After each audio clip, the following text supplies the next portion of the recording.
la clase. Estamos listos para comenzar ahora sí lo que es electrónica. Ya tenemos una buena presentación. Ya les presenté el PowerPoint, la introducción. Ya les di cuáles son sus niveles de conocimiento de lo que es electrónica. He aportado con algo. Vamos a ver ahora lo que es electrónica aplicada en este curso. Como les dije, repito, insisto, 2 horas semanales es poco tiempo. La electrónica nace a inicios del siglo anterior con los tubos al vacío. Los tubos al vacío. Nace con los tubos al vacío. Fíjense ustedes, aquí yo tengo 2 válvulas. Son tubos al vacío. Válvulas. Son al vacío porque no puede entrar el oxígeno. Si entra el oxígeno, me oxida las partes metálicas internas. Por ese motivo son tubos al vacío. El oxígeno no puede entrar. Si entra el oxígeno, me oxida las partes metálicas internas. Entonces, ¿qué pasa?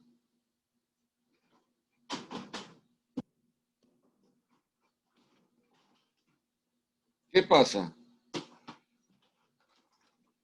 Que la electrónica nace cuando tenemos lo que se llama una plaquita llamada cátodo. Y tenemos aquí, perdón, caramba. Tenemos arriba otra plaquita llamada ánodo. Y lógicamente tenemos que dibujarle esto para indicar que está al vacío. Entonces, ¿qué ocurre? Al aplicarle una diferencia de potencial, va a haber corriente, pero previo a ello se necesita tener aquí un filamento. Esto de aquí es un filamento. Un filamento. ¿Qué hace el filamento? Recibe corriente y ustedes saben por la ley de Joule, el paso de la corriente por un conductor hace que se caliente, disipa potencia. Entonces este filamento me calienta al cátodo. Al calentar el cátodo, los electrones se liberan. Y si yo le aplico aquí una diferencia de potencial, un voltaje B, entonces los electrones van a ser atraídos al ánodo y de aquí se me regresan. Y se mantiene el flujo de corriente. ¿Sí ven? Eso es. Ya, en este punto, yo quiero, por favor, esta parte de aquí es muy importante para que ustedes no tengan problemas más adelante en el curso. Lo que voy a explicarles es importantísimo.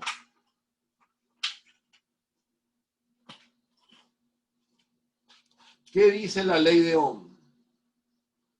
¿Qué dice la ley de Ohm? Por favor. ¿Me están siguiendo o no? ¿Sí? ¿Qué dice Ohm? Si yo tengo un conductor R cuyos extremos están sometidos a una diferencia de potencial, bueno, V1 y V2. Si están los extremos de un conductor sometidos a una diferencia de potencial donde V1 es mayor que V2, entonces aquí circula una corriente I. ¿Ok? ¿A qué es igual I? Directamente proporcional a la diferencia de potenciales e inversamente a la resistencia que el cuerpo presenta, ¿sí? ¿Qué vemos ahí? Esta parte, por favor, atención. Esa corriente I va del punto de mayor potencial al punto de menor potencial. Pero aquí yo les he dibujado que la corriente va al revés. ¿Sí? Entonces, físicamente, en todo elemento hay la corriente de los electrones, I sub E. Y esta corriente es al revés de la corriente I. Esta corriente I es la corriente convencional. Los electrones son atraídos por el polo positivo. Entonces la corriente electrónica viaja así. Pero la corriente que hemos aprendido es una corriente convencional, viaja al revés. Por favor, ¿estoy claro o no? Si hay dudas, interrumpan, pregunten. No se me queden con esta duda. Escucho.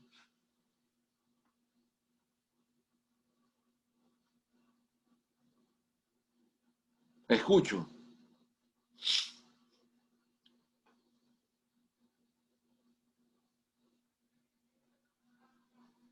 Profe, a ver, entonces I es la corriente convencional y esa vendría, o sea, tendría un sentido contrario, ¿verdad? A lo que acabo de explicar. Es decir, no sería atraído por el lado positivo, sino por el lado negativo.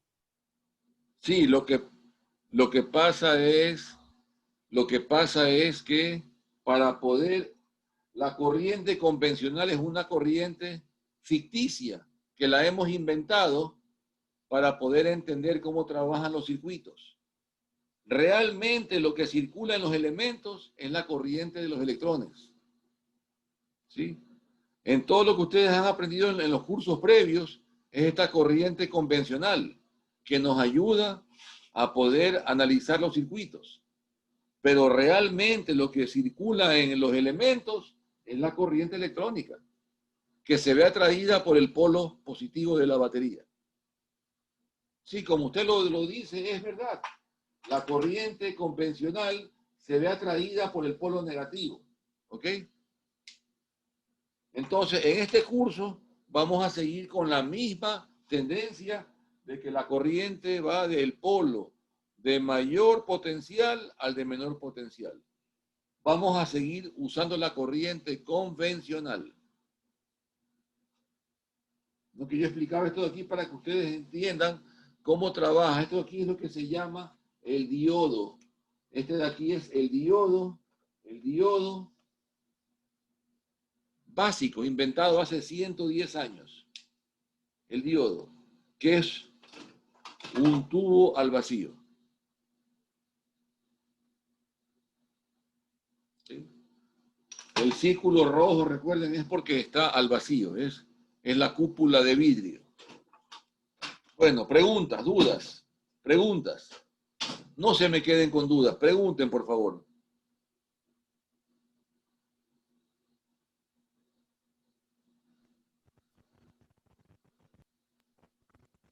Profesor, y con respecto a lo que es la corriente ay, ¿cómo es que nos dijo? De electrodos. Electrones. Electrones. Su magnitud sería solo inverso. Es O la sea, sería misma, igual, nada es más. la El misma, es la sentido misma. cambia, nada. La Solo magnitud el es la sentido. misma.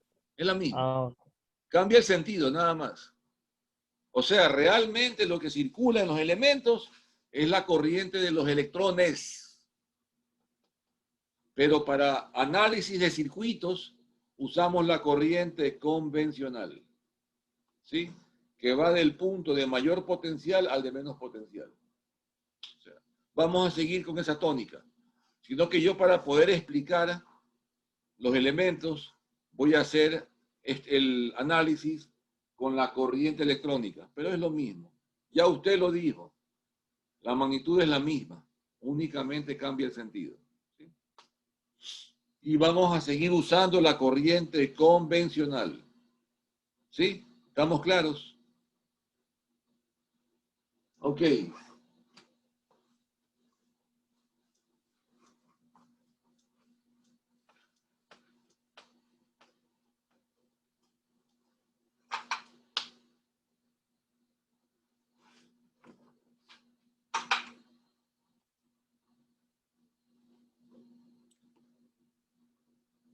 La electrónica se desarrolló a lo largo de las primeras décadas del siglo pasado. En la Segunda Guerra Mundial, los años 40, se desarrolló más todavía. Y se encontró que la electrónica de los tubos al vacío, pese a que trabajaban recontra bien, tenían un gran problema. ¿Cuál es? ¿Cuál es el problema de los tubos al vacío? El calor. Son varios problemas. Uno, sí, disipan demasiado calor. Dos, son frágiles. Un pequeño golpecito se raja a penitas, entra el oxígeno, oxidó las partes y se dañó. Son frágiles. Tercer problema, son grandes, ocupan espacio. Cuarto, es peso. Es peso. Por eso es que en los viajes espaciales se desarrolló bastantísimo la electrónica moderna con los semiconductores. Porque recuerden que para vencer la gravedad debería enviarse al espacio objetos que tengan menos peso. Si mandamos equipos de medición con tubos al vacío, primeramente son frágiles. Un pequeño golpe, se rompen y adiós luces. O se rajan. Segundo, el peso. Entonces, la electrónica moderna se vio apoyada tremendamente por los viajes espaciales. La miniaturización. Hacer electrónica con semiconductores, que es lo que vamos a ver hoy día. Entonces tenemos peso, calor, espacio, fragilidad. ¿Sí ven ustedes, no? Comparado con un transistor que es una cosa pequeñita. Una cosa pequeñita. Traerles uno para que ustedes lo vean, sí, perdón. Fíjense ustedes, aquí tengo un transistor que hace lo mismo que el tubo al vacío. Vean ustedes.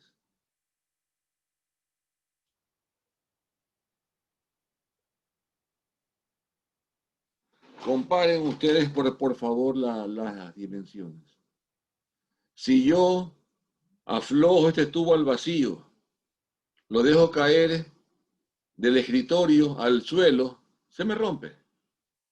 Yo me trepo en el edificio más alto de Guayaquil y lo boto a la calle, nada le pasa a este de aquí, nada le pasa. Esa es la gran diferencia, ¿sí ven? Pequeñito, sí, disipa calor, pero no tanto como el tubo, no ocupa espacio, no pesa y no es frágil, ¿sí ven? Por ese motivo se desarrolló la electrónica de los semiconductores, que es lo que veremos hoy día. Ya saben, si hay preguntas, interrumpan con toda confianza, no tengan recelo, ¿sí? Pero saquen en provecho a las clases. Entonces, los semiconductores, que es lo que vamos a ver en este curso, se los clasifica en tres grupos. Primero, la de los diodos. Segundo, la de los transistores. Y tercero, la de los tiristores. Son los tres grandes grupos que vamos a ver en este curso de los elementos electrónicos. Y a partir de ellos se desarrollan los circuitos integrados. Circuitos integrados son esos dispositivos que, ¿qué hacen? Que dentro de esas patitas encierran 10 transistores, 100 transistores, 40 diodos, 80 resistencias, me explico. O sea, esa es la microelectrónica. Por favor, fíjense ustedes, ahí tienen ustedes los circuitos integrados. Hay de diferentes tamaños según su función y todos ellos son hechos a base de los semiconductores. Por ejemplo, fíjense ustedes, este de aquí, este gordito de aquí, este gordito, según el manual, tiene adentro 1.200 transistores. Fíjense ustedes. Más de 100 resistencias, más. Ni sé cuántos diodos adentro, pero tiene más de 1.000 transistores. Este elemento de aquí está al revés. Es un convertidor analógico digital, ¿sí? Se puede, bueno, no importa, se puede ver ahí. Bueno, este elemento, algo se ve, ya. Tiene 2, 4, 6, 8, 10, 12 patitas por cada lado. Son 24 patitas, cada una con su función. Todo esto de aquí se ha hecho gracias a los semiconductores. ¿Sí? Bueno,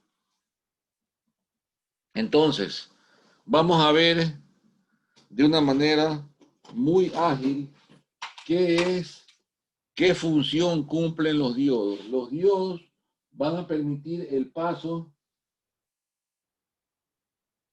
de la corriente en un sentido, en un solo sentido. Eso es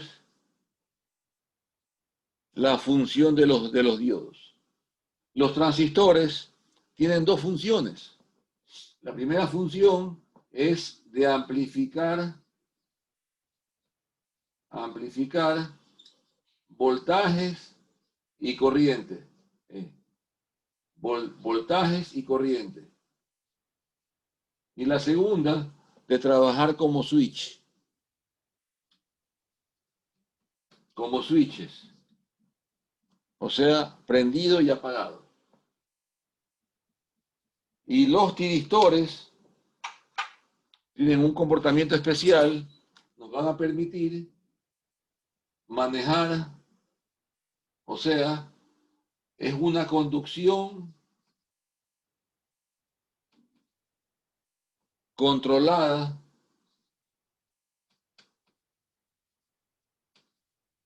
de la corriente. ¿Ok? Esas son las tres funciones de las tres familias de los semiconductores que vamos a ver en este curso. Diodos, transistores y tiristores. Entonces el diodo va a permitir el paso de corriente en un sentido. Los transistores van a ser capaces de amplificar voltajes y corrientes o también trabajar como switches, prendido o apagado. O sea, esta parte última, el transistor o está abierto o está cerrado, ¿correcto? Este aquí sería off y aquí sería on, ¿sí? ¿Estamos de acuerdo? Básicamente es eso. ¿Alguna pregunta? ¿Alguna duda? ¿Alguna pregunta? Profe, una consulta. Dígame, Morales, dígame. Para el caso de los transistores, nosotros, o sea, si lo tenemos como switch, ¿cómo controlamos que esté encendido o apagado con diferencia potencial? Corriente. Claro, todo es con diferencia potencial, todito. Si le aplicamos un voltaje mayor, se cierra. Le quitamos ese voltaje, se abre. Así nomás. Como un relé en tal caso. Exactamente.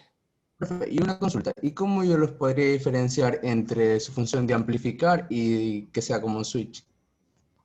Eso es lo que veremos en 2 semanas. En 2 semanas. Justamente Perfecto, gracias. eso es lo que ustedes tienen que ver en este curso. Cuando un transistor trabaja como amplificador o trabaja como switch. Eso lo hace uno. Uno es el que diseña. Vamos a aprender aquí las bases para diseñar, ¿sí? ¿Ok? ¿Preguntas? Bueno, con esta introducción vamos a ver, los conceptos básicos de los diodos semiconductores. Conceptos básicos de los diodos semiconductores.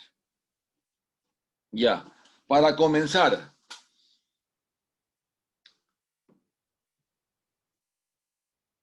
yo les pregunto, ¿qué es un diodo?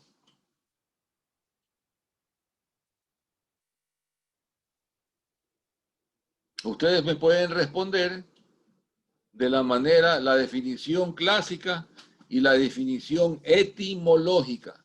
¿Qué significa la definición etimológica? Es la definición por sus raíces.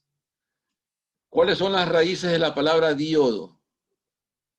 El prefijo di y el sufijo odo. ¿Qué significa di?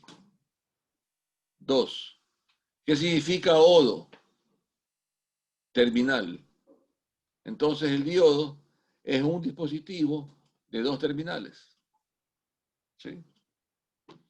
El símbolo clásico del diodo es este de aquí. Por favor, atención. Ese es el clásico símbolo del diodo. Este es el ánodo y este es el cátodo. Aquí me está diciendo clarito el marcador. Aquí está clarito que la corriente únicamente viaja en este sentido. ¿Sí ven? La flecha dice que la corriente viaja de aquí para allá. Y ojo, esta es la parte bonita. Miren ustedes, esta raya puesta aquí quiere decir que la corriente al revés no puede pasar. No puede pasar. Ups. Que la corriente al revés no puede pasar. Está medio. El azul como que no coge bien, no importa. ¿Ves? Son marcadores nuevos. Ahí está. Entonces, por ese motivo es que la corriente viaja en un sentido. Y este es el símbolo clásico del diodo. ¿Qué corriente estamos hablando? La corriente convencional, ¿sí? Realmente, si esta es la corriente que yo aprendí que circula del lado de más alto potencial, menos potencial, es la corriente convencional. Realmente aquí está viajando la corriente electrónica, es al revés. No se confundan. Aquí es la misma corriente, pero la que usamos en los circuitos es la corriente convencional. Si queremos entender cómo funciona el dispositivo, es la corriente de los electrones. ¿Sí? Preguntas, dudas. Entonces, esto vamos a ver los diodos. Los diodos. Son las 3 familias. Diodos, transistores y tiristores. Diodos, transistores y tiristores. Diodos, transistores, tiristores. Son los 3 campos en los que se ha desarrollado la electrónica de los semiconductores. ¿Ok? Seguimos. Para poder entender qué significa la palabra semiconductor, ¿qué significa? Etimológicamente se lo descompone en 2 palabras, semi y conductor. ¿Qué significa semi? Que es a medias, medio. ¿Y conductor qué es? Que conduce la corriente. Entonces es un elemento que conduce la corriente a medias. ¿Sí? Y estos son la base de la electrónica moderna. Entonces, para poder entender lo que es un semiconductor, tenemos que ver lo que es un aislante. Un aislante. ¿Qué es un aislante? Es un dispositivo. ¿Qué es un aislante? Es un dispositivo que tiene un nivel de conductividad bien pobre. Nivel de conductividad de corriente bien pobre. ¿Qué es un conductor? El conductor es un dispositivo que tiene un nivel de conductividad bastante alto, de conductividad de corriente alto. Entonces, en la mitad están los semiconductores, en la mitad. ¿Sí? Recordemos conceptos de electricidad. ¿Qué es conductividad? Conductividad es la capacidad de un material para permitir el flujo de electrones. Capacidad de un material para permitir el flujo de electrones. La conductividad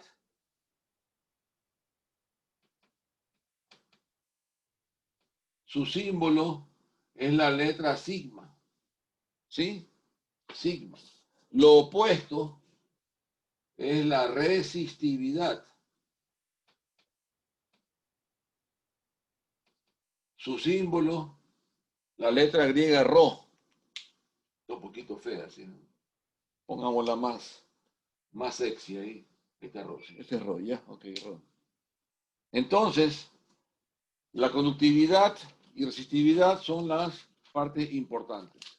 Ya. Entonces, esto de aquí tiene que ver con cuántos electrones tenemos disponibles. Para que tenga una alta conductividad o baja conductividad, ya sea aislante conductor, tenemos que tener electrones libres. ¿Sí? Voy a borrar, ¿eh? Voy a borrar.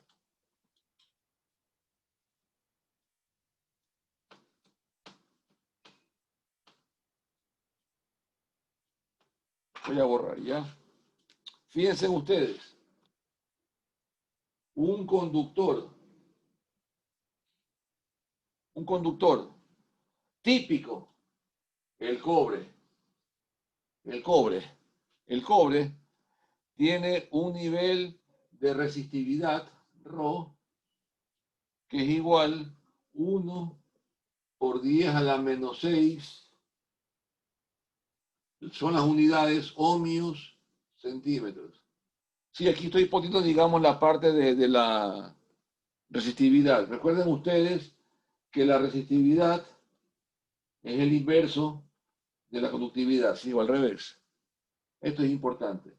Conductividad y resistividad es lo mismo, pero están inversos. Entonces, esto aquí es un conductor. Fíjense ustedes. Ese es su nivel de resistividad. O sea, al revés, si fuera conductividad, sería 1 por 10 a la más 6, ¿correcto? El aislante típico. ¿Cuál ponemos aquí? A la mica. La mica, una especie de plástico que no es plástico, pero es aislante, tiene una resistividad ¿de cuánto? De 10 por 10 a la más 12 ohmios centímetros. ¿Sí? Interesante, ¿no? Creo que el más está de más aquí. Ya sabemos que eso ya es 10 a la 12. Entonces, los semiconductores, que es la base de este curso,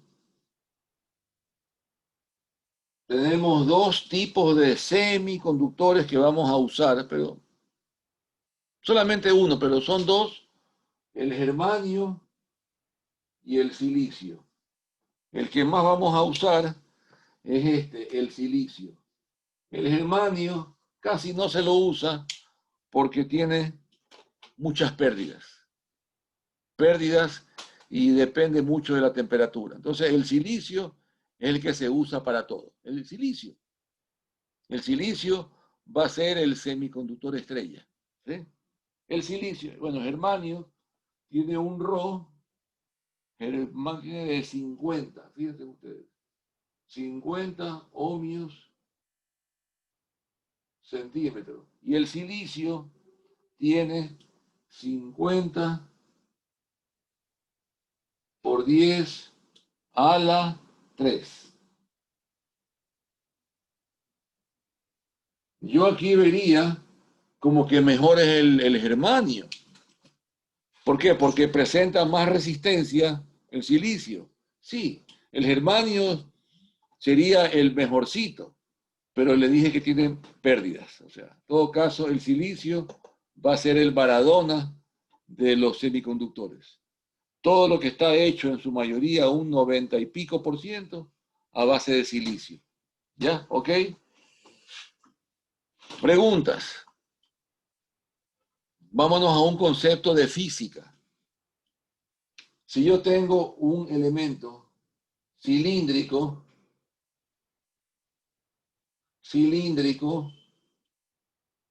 ¿sí? Con un área transversal, y se ve bien, ¿sí? Caramba, con una longitud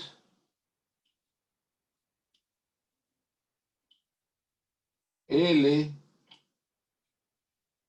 ¿sí? Yo puedo decir que ese elemento presenta una resistencia. Y este es un parámetro físico. La resistencia de ese elemento al paso de la corriente se ve definida ¿por qué parámetros? Bueno, y este material está hecho de un material que tiene una resistividad ρ. Entonces la resistencia que ese material presenta al paso de la corriente la define como ρ por L sobre A. Esta es la fórmula típica de resistencia eléctrica. R es igual ¿a qué? A ρ por L sobre A. Ok. Entonces, con estos conceptos vamos a ingresar más adentro en la parte de los semiconductores. Ya. Ok. Vamos a entender, o sea, les voy en este momento a explicar por qué motivo estos elementos son importantes para que se desarrolle la electrónica. Recuerden, la conducción controlada de la corriente, ¿sí? ¿Por qué motivo? Porque la electrónica moderna, o sea, a diferencia de los tubos al vacío, electrónica moderna se basa en dos materiales.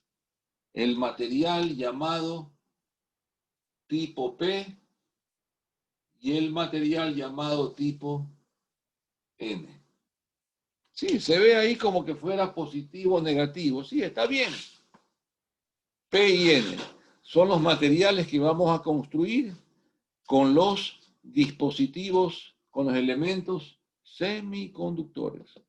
Sí, o sea, básicamente con el silicio. Hasta aquí, ¿alguna pregunta, por favor? ¿Alguna duda? ¿Pregunta? ¿Alguna inquietud? ¿Alguna pregunta? Bueno. Por favor, esta parte yo sí quisiera. Les voy a pasar por el sitio web la teoría, porque hace 12 años sacamos un libro en la facultad, sacamos un libro de electrónica básica. Nos reunimos 5 profesores y sacamos un libro. Sí, que lamentablemente ya todos se vendieron en un par de años, pero yo voy a enviar las copias por el sitio web. La teoría para que ustedes estudien, ¿sí? Sin embargo, quiero que lo que yo les voy a explicar lo vayan copiando. Porque esta parte hay que entenderla, pero así, minuciosamente. Hay que entenderla. Ok.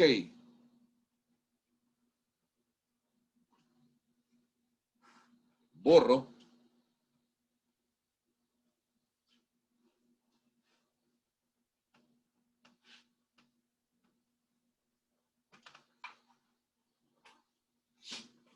Ok.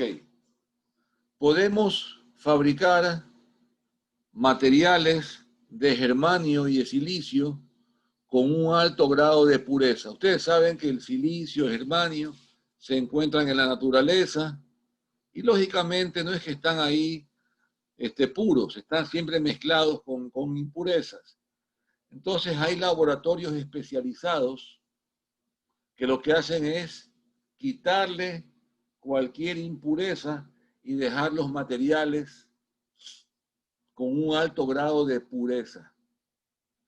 Esos laboratorios, sí, lamentablemente para conseguir silicio, germanio, silicio con un grado alto de pureza, esos laboratorios tienen un alto nivel de contaminación ambiental. Dejar el silicio o el germanio libre de impurezas demanda bastante contaminación ambiental. Sí, eso lo digo como algo extra, ¿sí? Para que ustedes sepan. Pero para poder fabricar materiales tipo P y tipo N, se requiere tener al semiconductor con alto grado de pureza. Ya, ok. Cuando tenemos material germanio, bueno, no importa, silicio, con alto grado de pureza,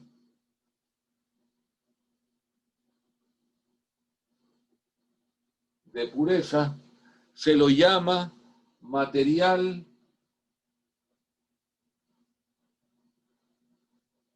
intrínseco. Material intrínseco. Alto grado de pureza.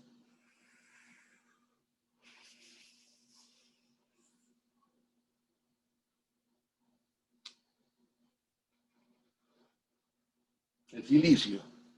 ¿Qué ocurre si al silicio, ya saben, silicio germanio es lo mismo, le agregamos un cierto material o una cierta impureza de un tipo especial? Lo convertimos en material extrínseco.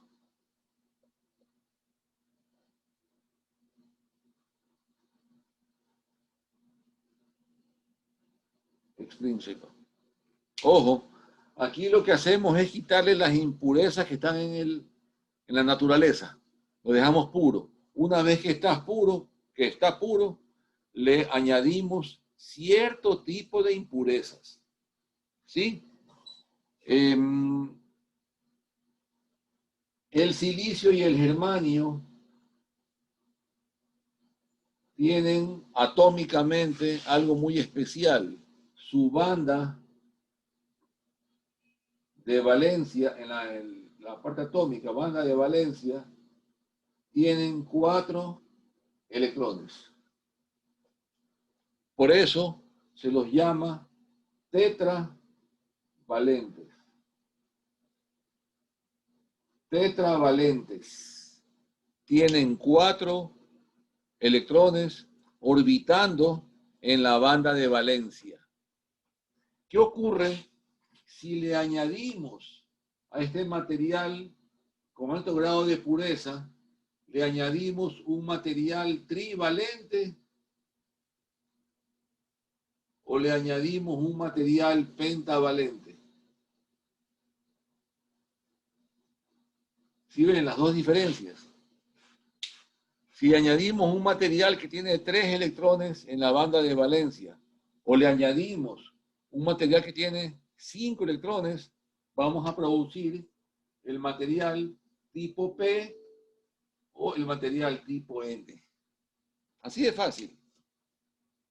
Entonces vean ustedes que este proceso en el laboratorio de semiconductores, que eso nomás hay 6 o 7 compañías en el mundo que lo fabrican, es un proceso bastante engorroso, bien pesado. Primeramente cogemos al silicio o germanio en bruto y se lo depura, le quitamos todas las impurezas. Una vez que ya están puros, les añadimos cierto tipo de impurezas. Entonces, primeramente material bruto lo convertimos en material intrínseco. Una vez que es intrínseco, le añadimos cierto tipo de impurezas y lo convertimos en material extrínseco, que puede ser tipo P o tipo N. Así de fácil. Entonces la parte que voy a explicar ya mismo tiene que ver con cómo se fabrican material tipo P y tipo N, ¿sí? Ok.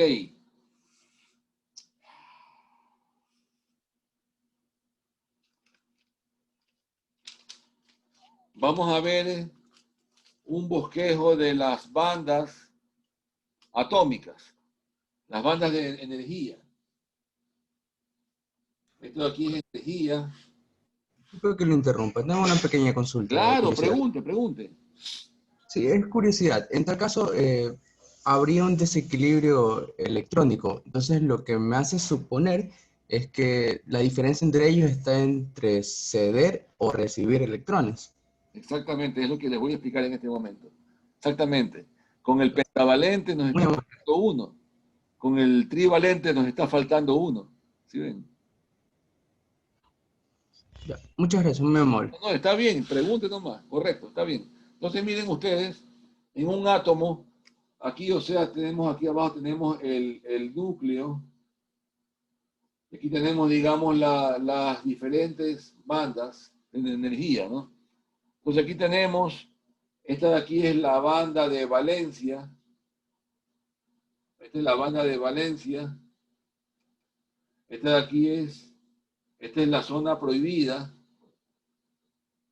Esto es un repaso de física o de química, no sé, prohibida. Aquí tenemos la banda, esta es la banda de conducción. ¿Sí? Más o menos tenemos ahí, ¿sí? Ok. Sí, más o menos en el silicio, para que un electrón salte de la banda de valencia a la de conducción, tiene que vencer 7 electronvoltios más o menos, ¿sí? Esa es la energía, pero eso ya es para que ustedes sepan. Bueno, no importa. Ok, aquí viene la parte bonita.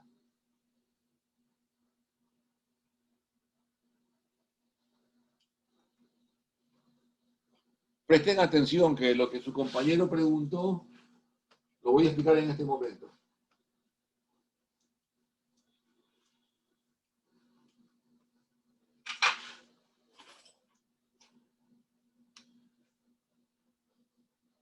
Los materiales tetravalentes están formando redes cristalinas porque están formando enlaces covalentes.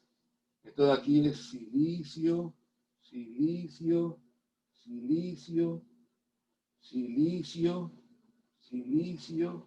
Para formar los arreglos cristalinos se requiere, lógicamente, que estén enlazados y se llama enlace covalente. Pongo nada más que 9 para que se vea mejor ahí. Entonces, aquí yo tengo 4 electrones en la banda de valencia, ¿correcto? Entonces, estos dos se comparten entre ellos, se comparten entre ellos, se comparten entre ellos, ¿sí ven? Se comparten entre ellos, se comparten entre ellos.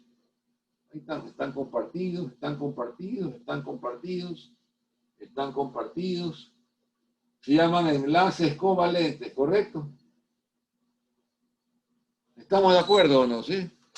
Para formar ese arreglo cristalino, entonces los átomos en sí comparten los electrones de la banda de valencia y forman los enlaces covalentes.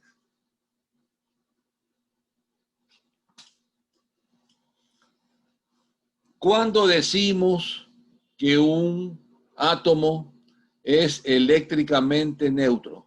¿Me pueden responder, por favor? ¿Cuándo un átomo, aquí tenemos 9 átomos aquí, 9 átomos. ¿Cuándo decimos que un átomo es eléctricamente neutro? Por favor. Cuando no tiene electrones libres. No, señor. Un Cuando átomo, tiene la misma cantidad de electrones y protones. exactamente.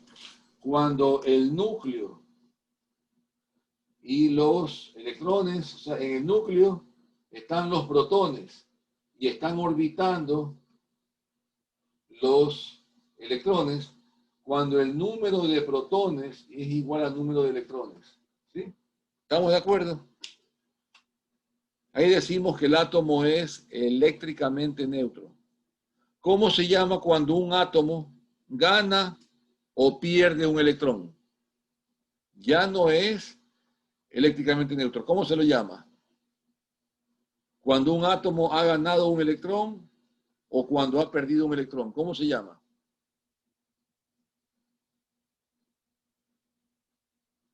No saben. Cuando esto de aquí, Ionizado. Iones. ¿cómo? Ionizado. Átomo ionizado. Se llama ión. Sí, ión.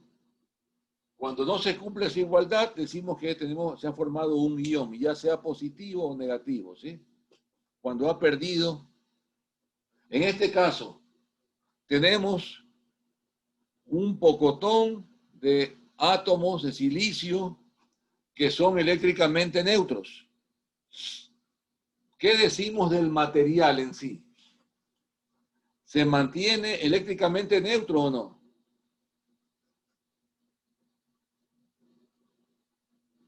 Hola. ¿Me están siguiendo? Hello. No escucho. No escucho.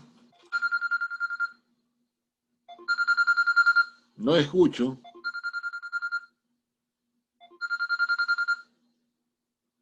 No escucho. Si yo tengo 9, en este material aquí, tengo 9 átomos eléctricamente neutros. ¿Qué podemos decir del material formado por 9 átomos? ¿Sigue siendo eléctricamente neutro o no? Sí, sigue siendo eléctricamente neutro. Claro, claro. Entonces, ese es el arreglo cristalino de un material intrínseco. Intrínseco. ¿Qué ocurre? ¿Qué ocurre si yo le añado, no sé, un material trivalente? O sea, una impureza especializada. El trivalente, perdón, veamos mejor un primeramente la pentavalente. Si yo le añado un material pentavalente, ¿como cuál? Como el fósforo. Pentavalente como el fósforo. ¿Qué ocurre con el fósforo? Es pentavalente. No se lo ve bien, caramba. ¿Por qué el azul no pinta bien el azul? Bueno, vamos al rojo. Le añado aquí un material pentavalente como el fósforo. Ese pentavalente, hagámoslo para que se pueda confundir la P con... Tenemos el fósforo, el arsénico y el antimonio. Cojamos arsénico mejor, sí, arsénico. Tiene 5 electrones en la banda de valencia. Uno se enlazó, otro se enlazó, pero ojo, tenemos uno que está soltero, no encontró pareja. ¿Qué ocurre ahí? El material sigue eléctricamente neutro, pero químicamente está desbalanceado, porque un electrón no encontró con quién combinarse. Y de esa manera conformamos el material tipo N. Está sobrando un electrón para los enlaces químicos, pero ojo, eléctricamente sigue neutro el material, porque yo le añadí un átomo de arsénico, de arsénico, ¿sí? Que también estaba neutro. La neutralidad eléctrica se mantiene. Lo que hemos logrado es un desbalance químico, porque este electrón no tiene con quién combinarse. Entonces ahí formamos el material tipo N. Por el contrario, miren bien, por el contrario, si yo, en vez de poner aquí un pentavalente, le pongo un trivalente, tenemos trivalentes, puede ser el galio, el boro, el indio, pongámosle aquí un boro, que son trivalentes. Se enlazó el primero, se enlazó el segundo, pero acá no tenemos. Ojo, aquí no hay. ¿Qué ocurrió aquí? Ahí tenemos una ausencia de un electrón. O sea, el enlace covalente está incompleto. El material sigue eléctricamente neutro, porque le añadimos el átomo de boro que estaba neutro. Se cumplía esto de aquí en el boro. Lo que provocamos es un desbalance químico. ¿Sí ven? Entonces es un guingiringongo entre desbalance químico y desbalance eléctrico. En este caso, la parte eléctrica sigue balanceada, pero en el material, Cuando le añadimos el arsénico, nos sobraba un electrón. Cuando añadimos el boro, nos falta un electrón, pero para el enlace químico, el enlace covalente. Y este es el material P. A esa ausencia de electrón se la llama, esta ausencia se la llama hueco. Y se lo ve como una carga positiva, una carga ficticia. Realmente el hueco es la ausencia de electrón en el enlace covalente. Es una carga positiva ficticia, no existe. O sea, entonces, ¿qué ocurre? En el material tipo P, ¿qué tengo yo? Tengo bastantes huecos. ¿Sí ven? Pero el material sigue eléctricamente neutro. En el material tipo N, ¿qué tengo? Tengo bastantes electrones que están sueltos. Pero el material sigue eléctricamente neutro. Y aquí viene la parte bonita. Cuando yo junto un material tipo P con un tipo N, los junté. Los puse juntitos. Aquí está el P y aquí está el N. Aquí yo tengo bastantes huecos y aquí tengo bastantes electrones, ¿sí? No sé. ¿Qué ocurre cuando yo junto un P con un N? ¿Qué ocurre? Ocurre algo tremendo. Los materiales están eléctricamente neutros, pero están desbalanceados químicamente. Cuando yo los uno, esos enlaces covalentes incompletos me van a atraer al electrón y completamos el enlace covalente. O sea, pasamos un electrón acá. ¿Y qué se formó aquí?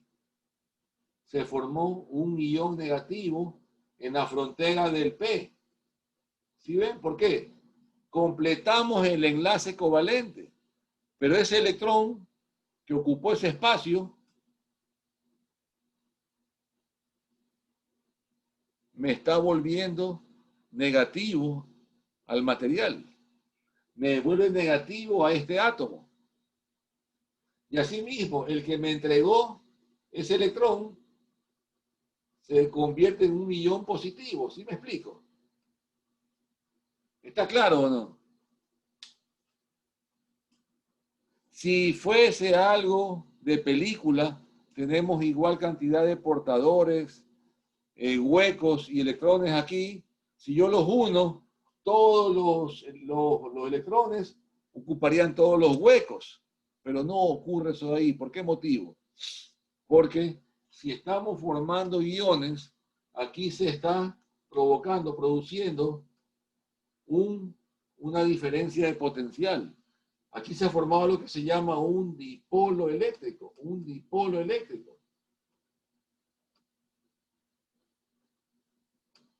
Dipolo eléctrico. Ese dipolo es una diferencia de potencial y ese dipolo va a impedir que pasen los electrones del N al P. Ese dipolo provoca un campo eléctrico que se opone a que más electrones ocupen los huecos. ¿Estoy claro, por favor, sí o no? Entonces, en el germanio,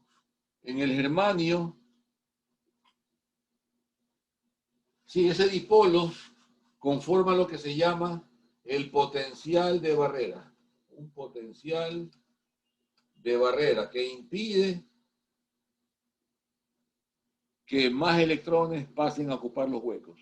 Es una barrera. En el silicio, ese potencial de barrera es 0,7 voltios. En el germanio es 0,3 voltios. ¿Estoy claro? Entonces, y eso tenemos Ya conformado la unión PN. Entonces, ¿qué ocurre? Esta parte la borro. ¿Qué ocurre? Como les dije al comienzo, aquí yo tengo el ánodo, este es el símbolo del diodo, y aquí está el cátodo. Físicamente tenemos esto de aquí. Aquí está el material P y este es el N. Cátodo y ánodo.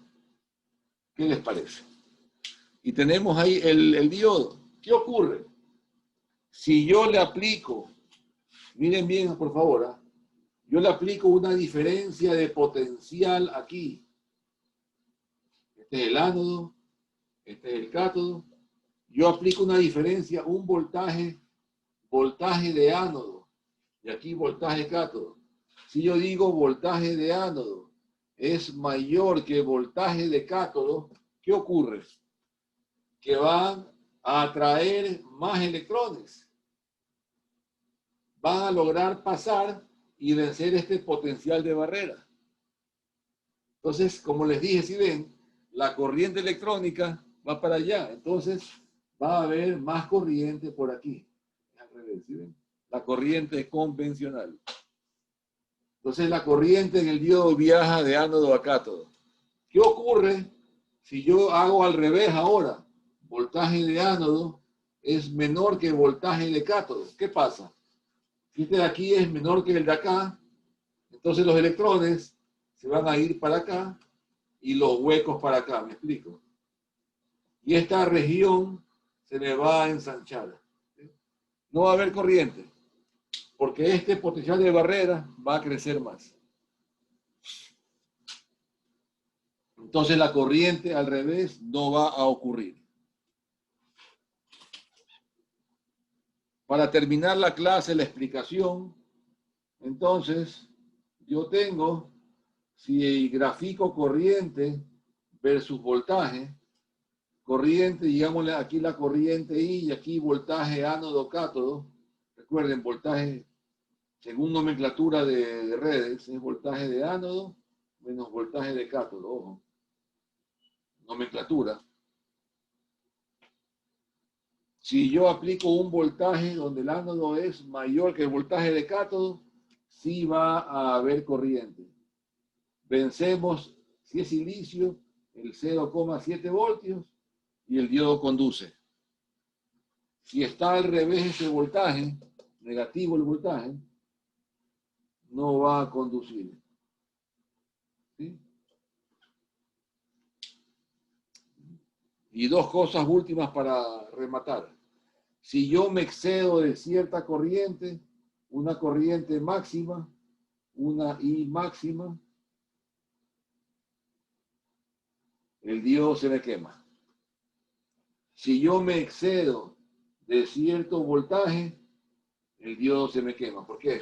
Se ensancha bastante en la parte negativa y se rompen los enlaces covalentes. Entonces, está limitado en el primer cuadrante estamos limitados por la corriente máxima. Y en el tercer cuadrante estamos limitados por el voltaje inverso máximo, que se lo llama el P y V. Voltaje de pico inverso, P y V. Voltaje de pico inverso, P y V. Voltaje de pico inverso, ¿sí? P y V. Entonces, esta es la curva de un diodo. Esa es la curva de un diodo.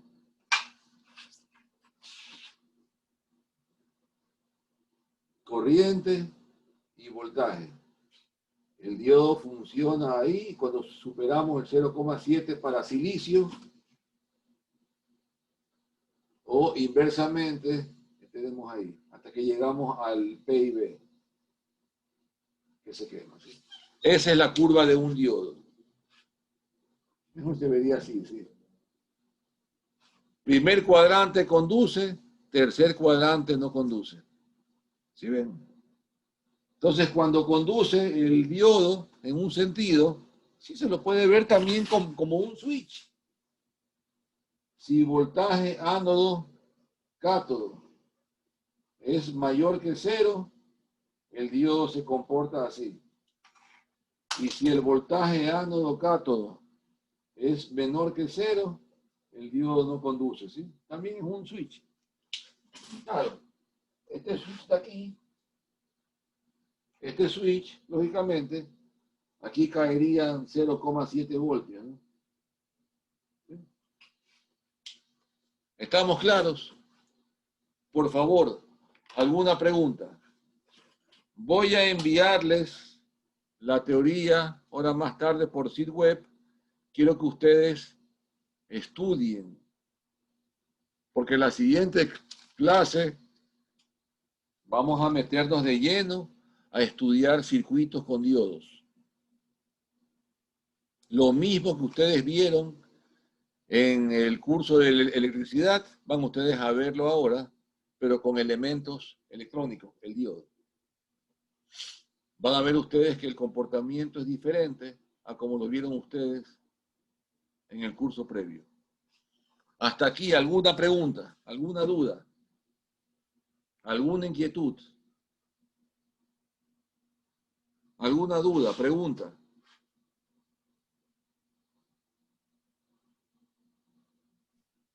No, ingeniero, todo claro.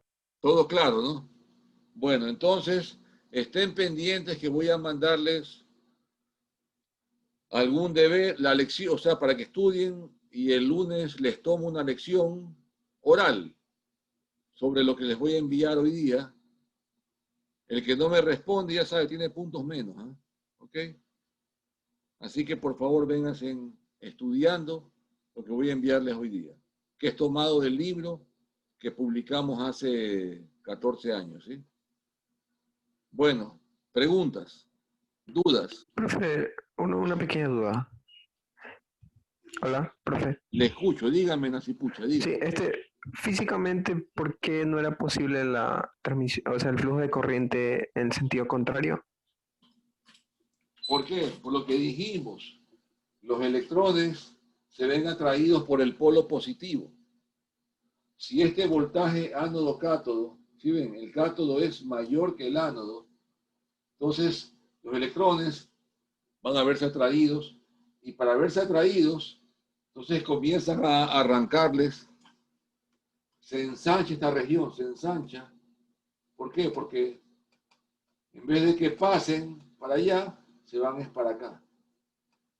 Y asimismo también los huecos se van también para acá. Entonces, eso. Entonces, este potencial de barrera se ensancha. Por ese motivo, gracias por la pregunta, Nacipu.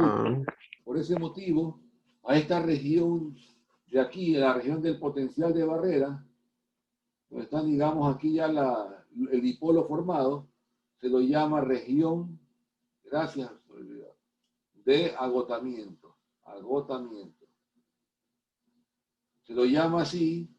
¿Por qué motivo? Porque ya no hay cargas libres ahí. Están todas enlazadas. Está el material agotado de electrones libres o de huecos libres. Se llama región de agotamiento. Ya. Gracias, ingeniero. Okay. ¿Preguntas?